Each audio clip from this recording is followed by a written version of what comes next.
Allez, bonjour à tous, j'espère que vous allez bien. Aujourd'hui, analyse du marché, on verra BTC dans un premier temps, on verra également le pire scénario sur BTC au cas où on rentre en bear market, où est-ce qu'on pourrait tout simplement aller. On parlera d'Ether, les altcoins, 3 cryptos, vous me demandez d'analyser. Vous pouvez déjà dès maintenant me mettre en commentaire les altcoins que vous voulez que j'analyse, et on parlera ici du marché US.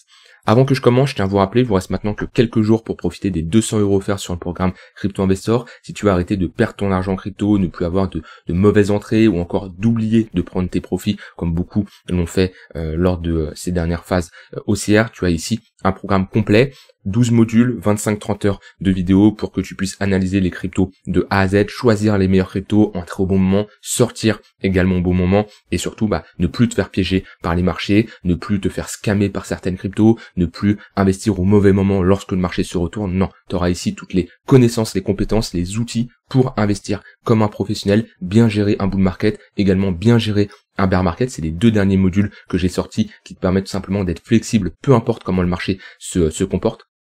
Et t'as en plus un accompagnement, t'as un groupe privé avec l'ensemble des investisseurs qui ont rejoint également le programme sur Discord. D'ailleurs, ceux qui l'ont rejoint récemment, n'hésitez pas à me le dire que je vous change de rôle pour que vous fassiez tout simplement partie de ce groupe-là, investissement formation. Si vous êtes dans le groupe Discord actuellement et que vous ne voyez pas cet encadré, c'est normal, vous n'avez pas le rôle investissement formation. Ici, un investisseur formé qui vous donne l'accès à cette partie-là. Donc voilà, ça permet tout simplement d'avoir un bon groupe d'entraide qui progresse, qui partagent leurs plans, leurs stratégies d'investissement. Et tu as également un suivi avec moi en message privé, on s'appelle, on fait des vocaux, on s'écrit tout simplement, où je t'accompagne jusqu'à temps que tu sois autonome. Et même quand tu es autonome, on a tout simplement un suivi en continu. Donc voilà, en ce moment, tu peux profiter de 200 € offerts en cliquant sur le premier lien en description. Alors, sur BTC, on va commencer directement par le pire scénario que je voulais évoquer. Alors pour le moment, on est très loin de ce pire scénario, on est toujours dans un contexte qui est plutôt intéressant tant qu'on se situe au-dessus des 107 000 $. Maintenant, il faut toujours être prêt pour ce pire scénario. Parce que quand on était ici, c'était toujours intéressant, on était sur un ATH, c'était parfait. Pourtant, ce pire scénario a eu lieu. Et sur les cryptos, il peut arriver très rapidement. Et il n'y a rien de mieux qu'être prêt, tout simplement, quand on a comme ça un marché qui est proche d'un ATH, de se poser les bonnes questions et pas de se dire est-ce que le pire scénario va arriver. Le but c'est pas de l'anticiper, parce qu'on ne peut pas l'anticiper. Et ici, je vous dis qu'on a plus de probabilités de faire un nouvel ATH, d'accord, quand je vous avais évoqué les probabilités d'avoir une continuation ou de retracer, ça on l'avait vu ensemble ces dernières vidéos. Par contre, mon but c'est pas d'anticiper si ce pire scénario va avoir lieu.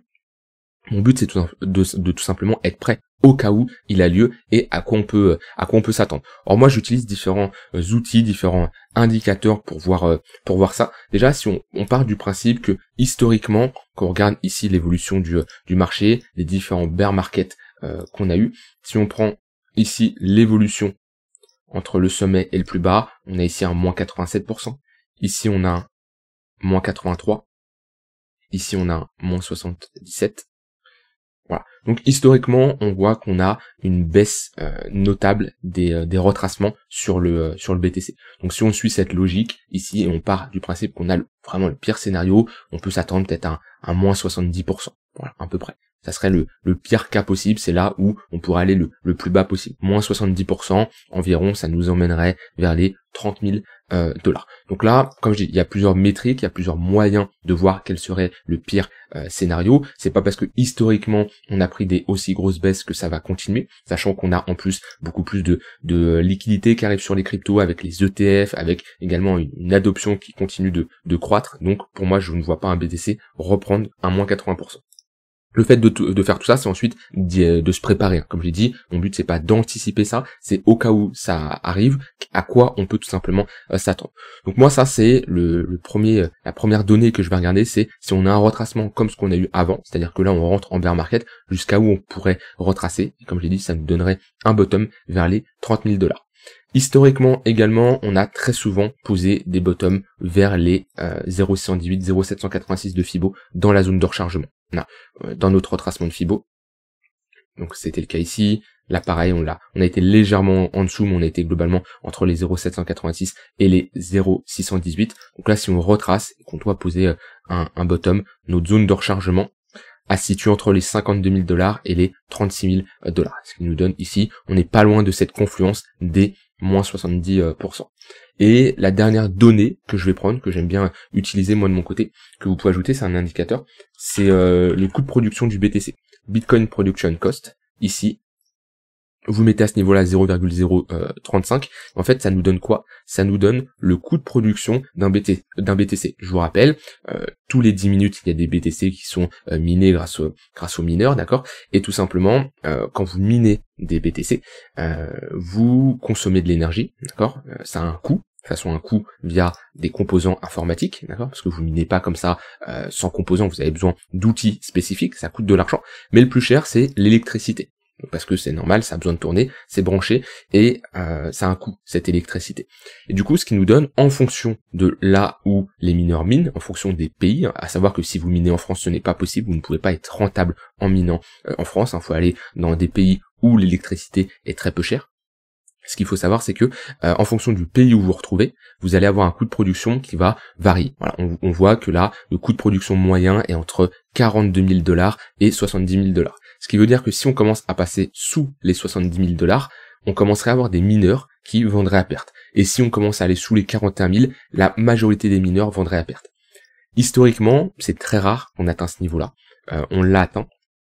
Ici, pendant le crash Covid, on l'a atteint ici, à savoir que ce coût de production peut bien sûr évoluer, mais c'est un niveau où on s'installe très peu en dessous. Vous voyez, là, il a augmenté, le prix a augmenté avec. Bon, historiquement, on a un coût de production qui, on passe très peu de temps en dessous. À savoir que lorsqu'on a un halving, ce coût de production double. C'est-à-dire que là, le prix plancher qui est à 42 000 $, qu'on va avoir notre halving, il va passer à 80 000 $. C'est normal, on réduit le nombre de BTC qui vont être générés, qui vont être minés, d'accord, et qui vont être offerts comme récompense aux mineurs. Donc automatiquement, ce coût de production va doubler. Donc lors du prochain halving en 2028, faudra prendre ça en compte. On n'y est pas encore. Donc là, ça nous invite à croire que si on doit encore avoir une baisse, le pire niveau à aller chercher, c'est les 41 000 $. Donc on voit qu'on a une bonne confluence. Allez, si on doit étendre cette zone-là, parce que le but c'est pas d'anticiper le bottom et de se dire le bottom va être pile poil à un niveau de prix, mais c'est de se dire que là, si on doit avoir un pire scénario, c'est-à-dire on rentre en bear market, on a des cryptos qui chutent, je parle pas pour les altcoins ici, je me concentre sur le BTC, on aura de grandes chances de poser un bottom dans cette zone-là. Voilà. Donc, alors bien sûr, il y a une marge, ce qui nous fait quand même une amplitude de moins 30% entre la borne haute et la borne basse, mais tout m'invite à croire, là, en tout cas les données que j'ai, que ça serait ici le pire scénario. Alors oui, je vais pas parler du pire scénario où ça y est, il y a des gros problèmes, il y a une guerre mondiale, le monde s'effondre et BTC va à zéro. Voilà, le but c'est pas non plus, c'est de rester un minimum réaliste, mais le pire scénario réaliste, ça serait un retour de BTC entre les 50 000 et les 35 000 $ seulement. Alors mon but ici, c'est pas de vous faire peur. Comme je vous l'ai dit, c'est pas le scénario le plus probable. Maintenant, un trader, un investisseur, il doit toujours être prêt à tous les scénarios. Que ce soit un scénario haussier, que ce soit un scénario où on rentre dans un range, ou un scénario baissier. Moi, mon but en tant que trader et investisseur, je n'anticipe jamais. C'est-à-dire que si vous cherchez sur YouTube, sur des Telegram, des Discord, c'est quoi la suite? Est-ce que quelqu'un peut prédire la suite? Non, personne ne peut. Et les gens qui vont vous promettre le contraire, c'est des menteurs. Je vous le dis clairement, ce sont des menteurs. Moi, mon but, c'est d'évoquer des hypothèses, d'avoir des scénarios avec des probabilités. Ce scénario, il a 20%, 15% de chance, moins de 20% de chance d'avoir lieu. Maintenant, même si, pour moi, comme je voulais évoquer les probabilités, on a 20% de casser ce niveau-là. Donc globalement, ce scénario, il a même moins de 20%. On doit être sur un scénario à 10-15%. Mais ces 10-15% sont toujours là. Et même si c'est pas le plus probable, faut être prêt. Parce que maintenant, posez-vous la question, avec le portefeuille que vous avez, avec le cash que vous avez à disposition, qu'est-ce qui se passe si on a un BTC qui fait ça? Et je parle même pas pour les altcoins. Qu'est-ce qui se passe? D'accord? La plupart des gens ne vont pas être en capacité d'encaisser cette baisse. Comme la plupart des gens qui n'ont pas ici encaissé cette baisse. Et la majorité des gens ont paniqué et se sont barrés. Alors je sais qu'il y en a beaucoup qui me regardent actuellement qui n'ont pas connu ce bear market qu'on a eu en 2022. Pourtant il a bien eu lieu. Il y a des gens qui ont perdu 77% et qui sont rentrés au top, d'accord. Il y en a qui ont bien pris leur profit, qui ont limité la case. Il y en a qui ont short la baisse. Voilà, chacun a eu sa stratégie. Maintenant, il faut savoir que c'est pas parce que il y a des ETF que ça y est qu'on ne peut pas subir des baisses. On l'a vu, on a connu ici une baisse de moins 30%. Le SP500 a pris moins 20% récemment. Si le SP500 prend moins 20% en aussi peu de temps, je vois pas pourquoi le BTC, lui, ne pourrait pas prendre un moins 50%. Quand on a des Apple, des LVMH qui prennent des moins 40, moins 50%, je vois pas pourquoi lui, le BTC, ne pourrait pas le prendre. Donc ça, c'est pour vous faire comprendre que c'est possible. C'est pas le scénario le plus réalisable, mais c'est possible. Maintenant, ce qui compte, c'est que vous soyez prêts. Et là, voilà, vous posez-vous la question, est-ce que vous avez mis en place des choses au cas où on a une baisse aussi violente? Attention, je dis pas qu'elle va avoir lieu, parce que je vois bien des commentaires sur YouTube dans 3 semaines, 4 semaines. Oui, Nico, t'avais dit qu'on retourne à 40 000 $. Non, je dis pas ça. Je dis juste que vous devez savoir quoi faire au cas où on a une baisse. Ça peut être tout simplement avoir du cash qui est prêt au cas où on retourne chercher cette zone-là. C'est-à-dire que parmi, admettons actuellement, vous avez 60% de crypto, 40% de cash. Et ben vous vous dites, et ben moi sur ces 40%, j'ai 15% que je réserve au cas où on va dans cette zone-là. Voilà, c'est mes 15%, c'est ma poche ultime extrême que je déployerai si on retourne chercher cette zone-là. Je ne sais pas si on va y aller, mais voilà, ça peut être par exemple une stratégie. Ça peut être également des stratégies de dire, ok, si on commence à poser ici des structures de retournement qu'on perd certains niveaux, je préfère réduire mon exposition au cas où on a un retracement plus bas. Dans tous les cas, vous devez accepter que ce scénario peut être possible et vous devez également savoir quoi faire. Et le but, c'est pas le pire, hein, ce n'est pas de vendre ici en vous disant ça y est, c'est la goutte d'eau, c'est trop pour moi. Non, si vous devez paniquer, paniquez toujours tôt. Ça sert à rien de paniquer tard. Quand vous paniquez tard, en général, c'est qu'on est sur un bottom. Donc voilà, aujourd'hui je voulais vous parler de ça, je voulais évoquer ce sujet-là de pire scénario. Je serais curieux que vous me partagiez votre avis sur vous, ça serait quoi le pire scénario si on devait retracer. Pour moi honnêtement le pire scénario, c'est un bottom entre 35 et 50 000 $. Ça peut être une mèche assez violente, hein. Rien n'empêche d'y aller, faire une mèche, et ensuite hop consolider au-dessus. Mais en tout cas ça sera un niveau qu'il faudra surveiller. Comme dit, je vous rassure, c'est pas le scénario le plus probable, mais mon but ça a toujours été de vous prévenir, que vous soyez autonome et que vous compreniez ce genre de réflexion, ce genre de raisonnement qu'il faut se poser, parce que c'est comme ça que vous allez être beaucoup plus autonome, et c'est comme ça que vous aurez tout simplement tous les scénarios en tête, et vous aurez cette flexibilité de vous adapter plus rapidement. Maintenant je reviens plutôt sur du court moyen terme. Pour le moment BTC, ça reste intéressant, comme je l'ai dit, tant qu'on tient là ce niveau-là. On est dans une phase de compression, comme je vous l'ai dit, au vu de la volatilité, je m'attends à un gros mouvement, qu'il soit à la hausse ou à la baisse. Si on commence à s'installer en dessous ces niveaux-là, et encore pire, en dessous de ce niveau-là, ça serait pas bon pour la suite, et là on pourrait revisiter, dans ce cas-là, l'extrémité basse. Sur du court terme, j'ai pas spécialement pris de trade aujourd'hui, les derniers trades que j'avais pris, c'est ceux que je vous avais montrés hier. On est revenu chercher ici notre tunnel 1 heure, j'ai pas spécialement de réaction acheteuse, surtout là je regarde sur un point pivot weekly comme ça en 15 minutes, j'ai pas de réaction acheteuse, c'est un peu trop just ici pour se positionner. J'ai pas eu également de setup ces derniers temps, quand je parle ces derniers temps je parle de aujourd'hui. On est revenu chercher le previous daily low ici sur le BTC, donc c'est notre plus bas de notre précédente journée. On a une magnifique réaction acheteuse, on a eu ici une hausse jusqu'à l'ouverture du marché US qui elle est plutôt bearish, donc on voit ici le changement de dynamique qui est assez brutal. Sur Ether, un peu plus fort aujourd'hui, on est revenu chercher le previous daily high, d'accord, notre plus haut la précédente journée, où là on a eu également une réaction vendeuse avec une prise de liquidité, rejet vendeur suivi d'un ravalement, ça qui est clairement un signal vendeur. Donc on voit que actuellement on a un Ether qui est un peu plus fort que le BTC, mais BTC sur du court terme reste encourageant tant qu'on se maintient au-dessus du tunnel 1 heure. On voit que pendant la nuit là, on a été chercher légèrement en dessous, on l'a réintégré. Pour moi, on est toujours dans cette phase de compression et la résolution va être très importante à surveiller. Voilà de mon côté sur le BTC au niveau d'Ether.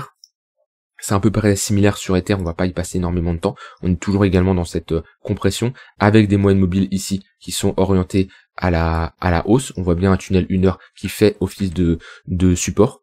Donc on est toujours dans cette phase de compression. Le tunnel 1 heure maintient bien l'action du prix. À chaque fois qu'on revient chercher, on a de magnifiques réactions acheteuses. On le voit bien avec ici, première réaction acheteuse, pattern de retournement. On y revient. Deuxième réaction acheteuse, pattern de retournement. Donc voilà, c'est plutôt pas mal ce que nous fait ici ce que nous fait Ether.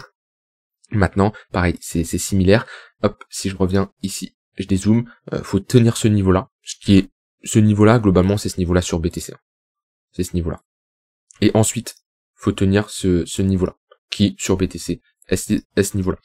Donc on a quand même une corrélation entre BTC et Ether. Je pense que si BTC casse son niveau, il y a de grandes chances que Ether suive, même s'il est un peu plus fort aujourd'hui et un peu plus fort ces derniers temps. Quand je regarde la charte ETH BTC, moi je vous avais expliqué que c'est plutôt pas mal le fait qu'on retrace ici, et ça me fait penser à la structure en W qu'on a réalisée à ce niveau-là. Et ouais, on peut être sur le début de quelque chose uniquement, et je dis uniquement si on a un break du tunnel daily qui fait office de résistance depuis un moment et qui est orienté à la baisse depuis un long moment, et là on commence à être plat, d'accord, donc à voir si on repasse au-dessus, mais surtout si on a ici une confirmation de break de ce niveau-là, ça nous validerait une pattern de retournement sur la paire ETH BTC, ce qui voudrait dire que Ether est prêt à surperformer le BTC. Donc voilà, pour le moment ça serait le gros signal long terme à surveiller sur Ethereum. Au niveau des altcoins, vous pouvez demander d'analyser, je vous rappelle, vous pouvez dès maintenant me mettre en commentaire les altcoins que vous voulez que j'analyse. On m'a demandé Cubic, je crois que c'était avant-hier, du coup je vais un peu rattraper le retard que j'ai. Est-ce que c'est cette crypto? J'avais un autre Cubic avant. Ça a l'air d'être celle-ci, mais j'ai plus d'historique là. On est vraiment sur une crypto à faible volat. 238. À faible volat, à faible market cap. 238, on avait un market cap qui devait être assez important, 500 millions, très bien, on n'a pas toute la supply qui est en circulation, on a ici on a une baisse qui est assez importante quand même, ouais, on a ici une baisse qui est assez importante, ça n'a pas dû être listé sur beaucoup d'exchanges au début, donc vous savez quoi, je vais reprendre, ouais, je pense qu'il y a eu, quand je regarde le chart, ça a dû être listé ça sur d'autres, sur des échanges décentralisés, parce que là quand je regarde les autres cryptos, les autres exchanges, ils listent à partir de maintenant, donc on va prendre la charte à partir de maintenant.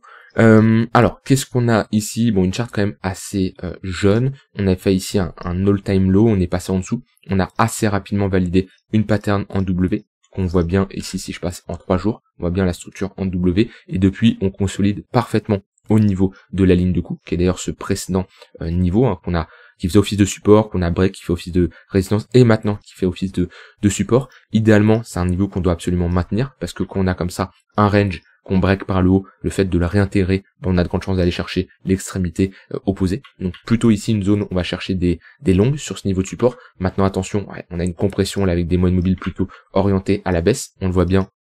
Le tunnel daily, le tunnel 4 heures sous le daily, le 1 heure sous le 4 heures. Donc on est ici dans une sorte de compression entre les moyennes mobiles qui font office de résistance et ce niveau de support là qui est assez important. Donc ça serait bien de repasser au-dessus de ce niveau-là pour revisiter le tunnel daily. Ça peut être un signal intéressant, c'est si on repasse au-dessus de ce niveau-là. Sinon un signal beaucoup plus important, ça serait de repasser au-dessus du tunnel daily et valider la cassure de ce range par le haut. Dans ce cas-là, je mets un retracement de Fibo. On aura de grandes chances d'aller chercher 0,382 et 0,618. Sinon sur du long terme, on est quand même sur une crypto à faible market cap, donc ayez connaissance du fondat de cette crypto avant de vous positionner. Ça c'est un point important. Et idéalement, ce qu'on veut voir, c'est des grosses patterns de retournement. Quelque chose comme ça, des grosses phases d'accumulation. Ça, on serait sur un W mensuel. En général, c'est des grosses structures qui sont assez rarement cassées si on fait ce genre de pattern. Voilà pour Public. Ensuite, on m'a demandé une analyse de PEP. Alors, PEP, où est-ce qu'on se trouve? Je crois la dernière fois, ça fait très longtemps que j'ai parlé de PEP. La dernière fois, j'ai fait une analyse, on était sur ce niveau de support, où je vous avais dit que c'était une très bonne zone pour chercher des longues, hein, vu qu'on voit globalement sur PEP. Moi, je la vois à peu près comme ça. Ça charte. On a ici une phase de latéralisation, avec ici une déviation, réintégration. Ces deux bornes-là sont très intéressantes à surveiller. On peut mettre un volume profile également pour voir lui ce qu'il nous dessine. Voilà, donc lui on a notre valeur est alloquée parfaitement sur ce niveau de support et carrément il verrait l'extrémité haute du range plutôt comme ça. Donc là on pourrait parler également d'excès aussi.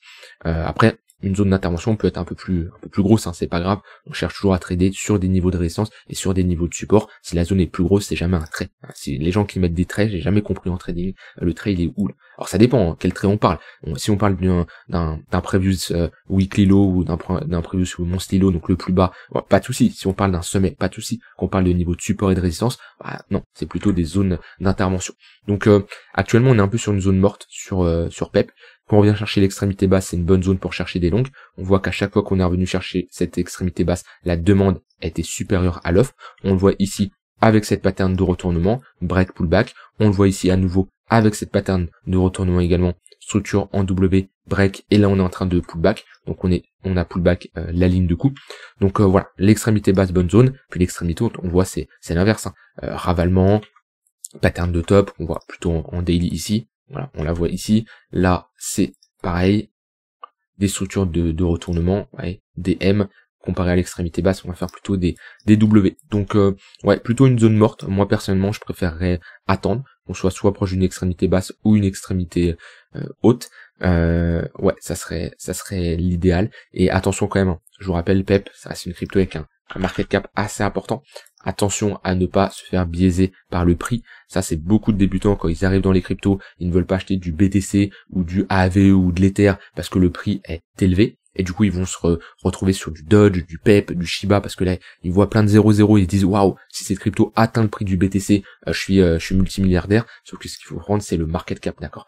Ça, c'est vraiment une erreur de débutant, mais en général, on le comprend assez vite. C'est le market cap qui a une grosse importance. Et plus votre crypto a un market cap assez important, plus important, moins en général, elle fera une grosse performance. Une crypto qui est comme PEP, même dans le top 20, top 30 coin market cap, c'est pas une crypto qui va faire un fois 50, fois 60, c'est pas possible. Elle peut faire un fois 5, elle peut faire un fois 10, bien sûr, au cas où on a un gros cycle, mais voilà, ça c'est quelque chose à prendre en compte dans vos investissements. Ne vous faites pas biaiser ici par le prix. Et une crypto comme AAVE peut faire une meilleure performance qu'un PEP, parce que c'est pas le prix qui compte, c'est l'évolution du prix en pourcentage, et plus le market cap est élevé, plus l'évolution sera plus faible. Alors je dis pas qu'il va être totalement faible, je dis juste que voilà, la volatilité sera automatiquement plus faible. BTC ne peut pas faire un plus 50% en une journée. Et dernière crypto, Bonk. Alors si j'ai plus d'historique, ouais, parfait. Bah voilà, ça c'est une analyse que j'avais faite il y a un moment. Bah elle est toujours d'actualité. Je sais plus ce que ça signifie les 133. Ah si, je m'en souviens. Je m'en souviens. Bah sur Bonk, on est tout simplement dans un range, ça ne change pas. On se retrouve au niveau de l'extrémité, enfin du milieu de range, qui est également un niveau qui fait office de résistance. On voit, de mémoire, j'ai dû faire une analyse par là sur Bonk. On voit qu'on est revenu chercher ce milieu de range. On a pour le moment un petit rejet vendeur. Pareil, c'est pas la meilleure zone. Ça peut être une zone de TP. Là, le 130-30, ce qu'il voulait dire, c'est quelqu'un qui rentre en position, par exemple avec $100, ou si on parle de pourcentage, avec 100% de sa position, son invalidation, elle est sous ce creux-là. C'est-à-dire que si on a une clôture weekly en dessous de ce creux-là, on a une invalidation et on sort du trade parce qu'on estime qu'on a une invalidation. Pourquoi? Parce que on break le range par le bas. Et quelqu'un qui cherche à prendre des profits, il peut prendre 30% au niveau de l'extrémité haute et 30% au niveau du milieu de range, comme ce qu'on a eu ici. Et il peut garder par exemple 40%. Ou ça peut être moins, ça peut être 30% et du coup rajouter ici 35. Donc voilà, ça dépend de chacun. Et pour aller chercher l'extrémité opposée, alors pas 35 mais 33 pour aller chercher alors pas l'extrémité opposée, je vais m'en sortir, pour aller chercher ensuite un break et une reprise du cycle haussier sur Bonk. Voilà, ça peut être une manière de prendre ses profits. Soit en général on prend ses profits milieu de range, extrémité haute, dans la totalité, c'est-à-dire que là on a 50-50 par exemple, ou là 30-70, ou inversement 70-30 ici et 70 là. Soit on va se dire ok, je garde une petite partie dans mon portefeuille, un moonbag 15-20%, au cas où vraiment on a un break par le haut, même si c'est compliqué d'anticiper la cassure d'un range par le haut, on garde une exposition pour ne pas être totalement hors du train, au cas où on fait ça et on part par le haut. Voilà, sur Bonk c'est assez simple l'analyse, hein. Si on vient chercher l'extrémité basse, bonne zone pour chercher des longues. Si on vient chercher l'extrémité haute, bonne zone pour chercher des shorts. J'ai rien d'autre à ajouter. Dites-moi en commentaire les cryptos que vous voulez que j'analyse. Dites-moi votre avis sur le pire scénario. Je serais assez curieux là-dessus. Et je vous rappelle, si vous voulez plus perdre d'argent en crypto et au contraire en gagner, je vous laisse cliquer sur le premier lien en description en profitant de l'offre en cours sur le programme Crypto Investor. Je vous souhaite une très bonne journée et je vous dis à demain pour une prochaine vidéo. Bye bye.